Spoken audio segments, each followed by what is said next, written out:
এটা আমার মনে হয় এটা ভিতরে হলুদি, বুঝছেন? কিন্তু আমি তো বুঝতেছি হলুদ না। তুলার মধ্যে লাল দেখি নেই কোনো সময়। বিসমিল্লাহির আমার রহমানির রহিম। বন্ধুর যে অনেক বনে বেটারা দেয় তো আমাদের আচ্ছা আচ্ছা। সাদা, সব সাদা। এই যে এগুলি খাইয়ে গরু গরু এগুলো খায়, বন্ধ হ্যাঁ। না, এদিকে সহ কাটতে খাওয়ায় এটা হয়, ওটা গরুকে, সাইলেন্স হ্যাঁ, বানায় এই জন্য না দেয়। ই করে দেয় না, টুকরা করে দেয় যে এই না, যে- দেখি মেশিনে করতে দেয়। এই গাছও তো খায়, ওটির গাছ মাংস খায়। খাইতে কিন্তু স্বাদ, জানো? হ্যাঁ, ভুট্টা গাছ সহ কেটে আলাই, গাছও কেটে বলে, গাছ সহ কেটে আলাই, ফলডি সহ। ফল সহ তারপর ওটা আবার কি করে কেটে দেয় মেশিন ওগুলা দিয়ে। বলে না ই হয়, ওই মাংস খাইতে অনেক হ্যাঁ, স্বাদ আর সিজার দ্রুত গরু তো দ্রুত বড় হয় গরু। ওগুলো হলো সিজারের গরু, এগুলি খায় অভ্যস্ত। মানে এগুলি খায়, আমরা তো জমি নিয়েছিলাম, হ্যাঁ, জমিতে চাষ করছে সিজার।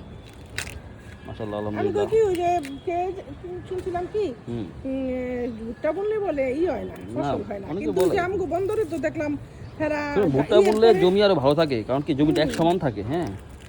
আর ভুট্টা আর তো সিরিয়ালি করে বলে আর ভুট্টার মধ্যে তো আপনি অনেক খারাপ কিছু দেন না, আপনি দেন হইলো হইলো না, ওই যে আমি দেখি ব্যবসা। আর কি চাক্ষুষ দেখাতো এটা আমার, কারণ বন্দরে দেখা যায় কি যে ই করে আচ্ছা আচ্ছা, ডলার, দেখছো এটা অন্য জাতের না? দেখছো ডিফারেন্ট। এটা অন্য জাত। হ্যাঁ।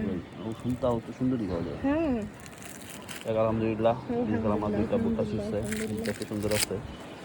এটা হয়তো অন্যরকম হইতো, বুঝছেন? হ্যাঁ হ্যাঁ, কারণ আমি